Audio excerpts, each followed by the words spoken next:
What's going on, YouTube? How is everybody doing today? Hopefully the answer was doing well. Hey, this is video number 2 for me. Fingers still crossed that I don't mess up too bad. I am new to this YouTube thing.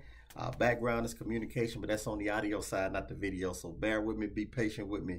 I did my first video, I guess a couple of days ago. It was more of an introduction and introduce myself and introduce you to my truck that I just bought a couple of days ago. So the first few videos for me, it's going to be pretty much about some things that you may or may not have known about, things that you need to prepare for. If you watched the first video that I did, I talked a lot about, doing your research and then doing some more research. Do as much research as you feel you need to be comfortable to jump into this journey, this box truck business, the box truck game. So there is a lot of good content here, obviously, on YouTube, a great resource for information. I mentioned in my first video, not the only resource, but a good resource. And you want to talk to people, especially in this lane, so you can just be knowledgeable about what you're jumping into.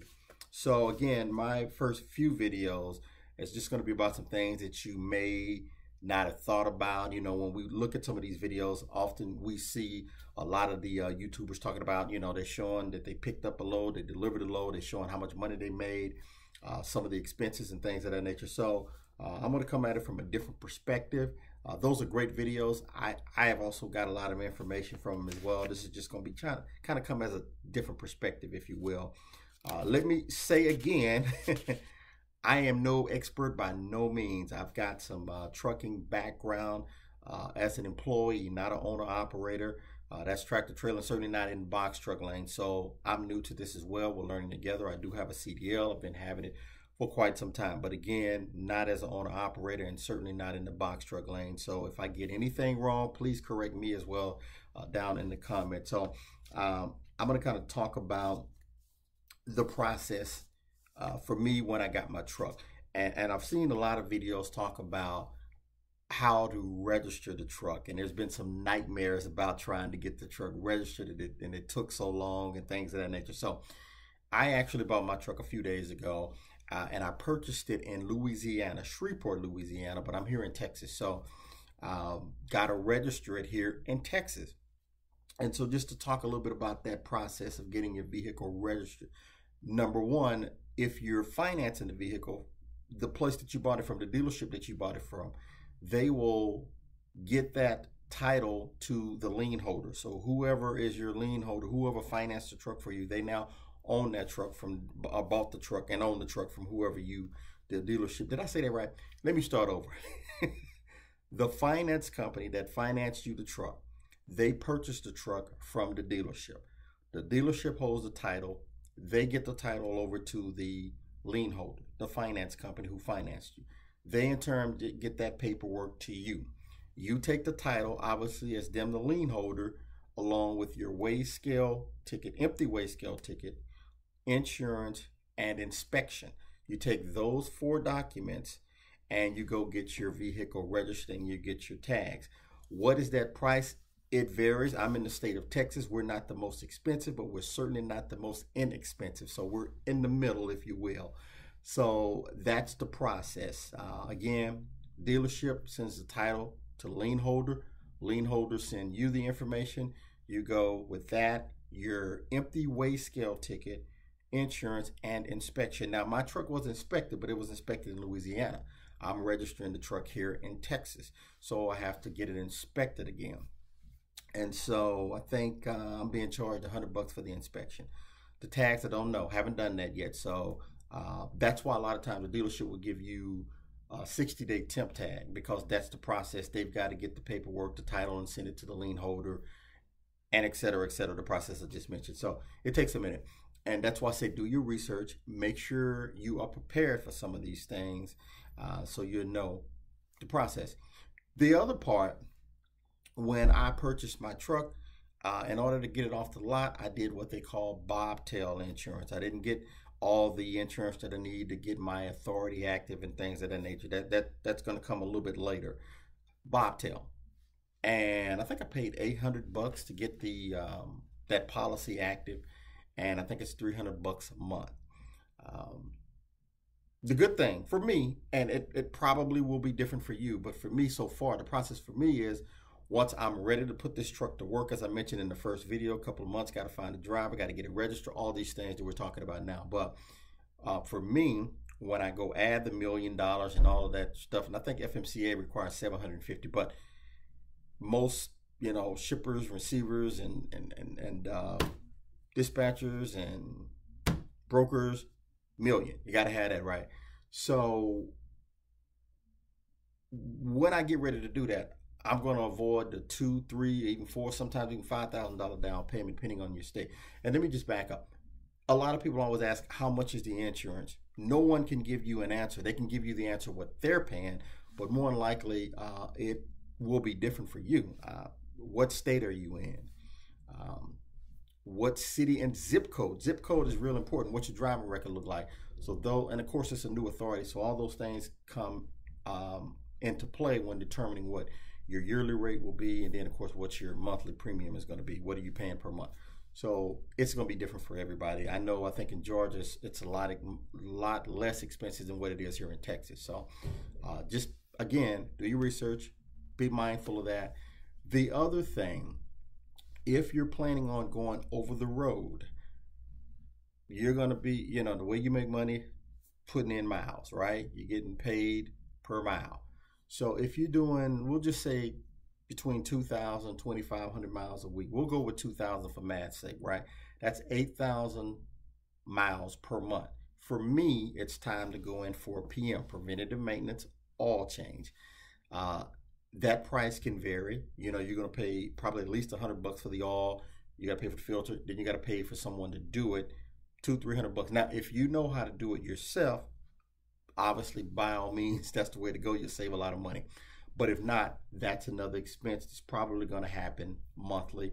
People will give you a different opinion on that. I'm new, correct me, but I'm thinking it's going to be at least every month, maybe maybe 6 weeks. You may go a little bit longer, depending on how many miles you're doing per week.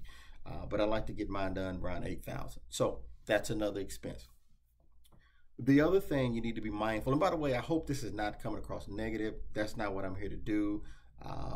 I'm in the process, so I'm not going to talk you out of it. It's a great business, but you need to know everything you need to know before you get into, so you can better prepare for it. But think about this. It's a machine, and what do machines do? Yeah, they break down. It's not if, it's when. They all break down. Even if you buy a new truck, they can break down. So what happens if you're in a different state? Again, if you're over the road, you know, you're crossing state line, you're a newbie, you're new to the place that you're in, truck breakdown. What's the process? What do you do, right? Got to get the truck towed. That price can vary. The people I've talked to, they've seen people pay $1,500, depending on how far it's going to as well, obviously.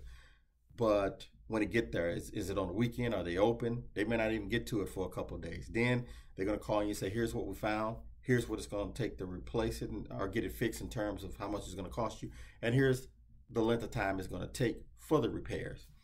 So now you're in a hotel, right? Week, 2 weeks, however long it's going to take, right? You can obviously get it towed somewhere else. Why would you do that? That's another fee you're going to have to pay. So either way, you're going to have to sit, you know, and so that's an expense. Are you prepared for that? Again, not to discourage you, not to be negative, to prepare you just so you know what you need to be prepared for. You'll also see in a lot of these videos, people talking about how they put money back every week for maintenance. Very smart, because like I say, it's not if, it's when.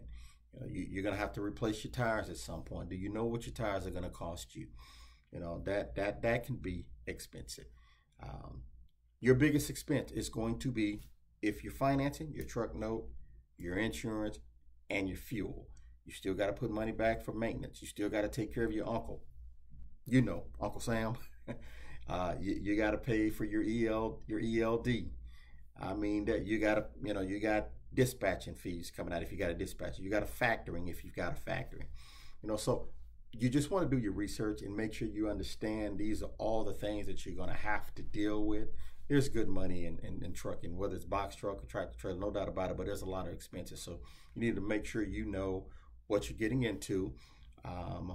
and you'll be okay. You set yourself up good. Don't try to be in a hurry to jump out here. As I mentioned in the first video, you can have just enough money to go out of business. Take your time, do your research, make sure you're going in with eyes wide open. You know, there's no surprises. You're not gonna know everything. I mean, this business is, I mean, it's evolving, it's changing. You're not gonna know everything, but you want to make this transition as smooth as possible.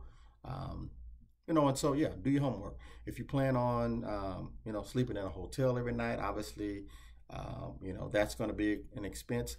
I do it, but I've set myself up to where I can still be profitable.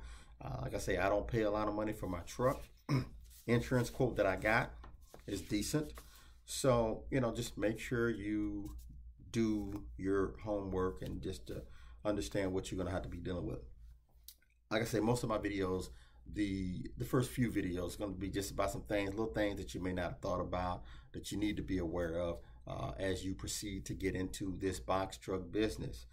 The other thing people talk about making, I think I mentioned this briefly in the first video. They talk about, hey, I made $5,000 this week, made $6,000, we made $7,000, we made $20,000 this month. It's possible. You know, anything's possible, right? But realistically, more than likely, I could be wrong. It's probably not going to be like that every week. So try to figure out what's the average. What's the midpoint? Talk to your dispatcher if you're going to get a dispatcher. Make sure they're fluent in the box truck lane.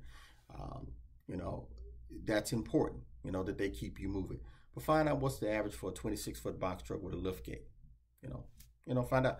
Let them know, you know, what lane you're comfortable in.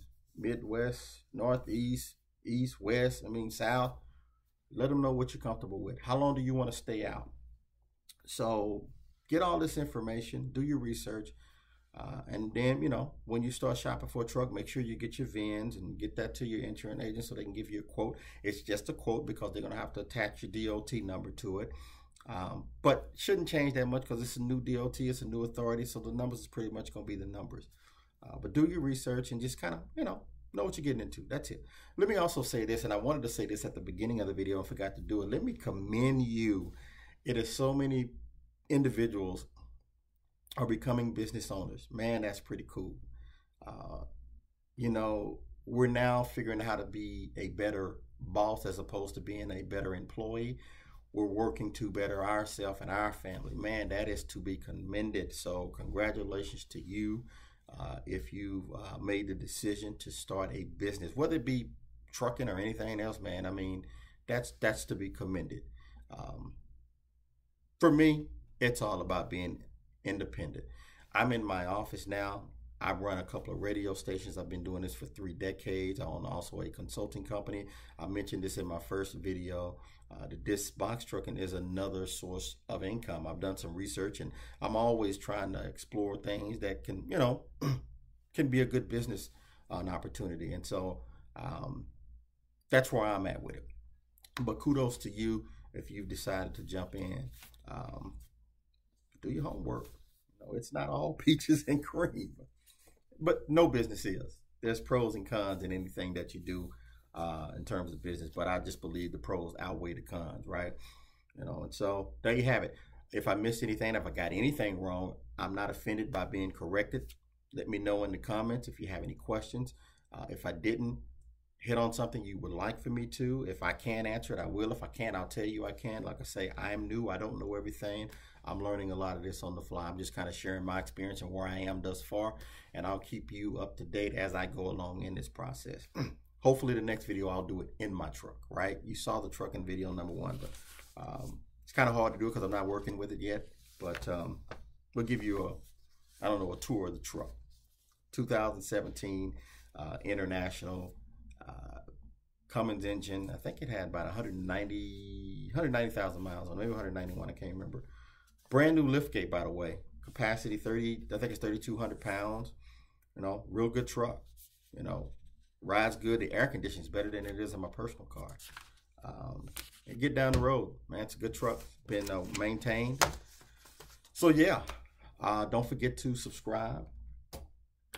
Give me a thumbs up or a thumb down. I'm okay with either. Just give me that interaction. Let people know about the channel. I am going to be working on a a Zoom where I get some of the more seasoned vets in the box truck game, and we'll have a conversation, and hopefully you can benefit from that. I know I certainly want to, and so we'll do that here coming up soon. I'm going to reach out to some of the other box truck guys and ladies and see if they would be interested in participating. And the more information we can all get, the better it is for all of us. Don't believe that it's oversaturated. It's money out here. There's ups and downs, though. All right. Thank you for watching. I appreciate it. Make it a great day. Remember, money does not come with instructions. Be smart. Take care.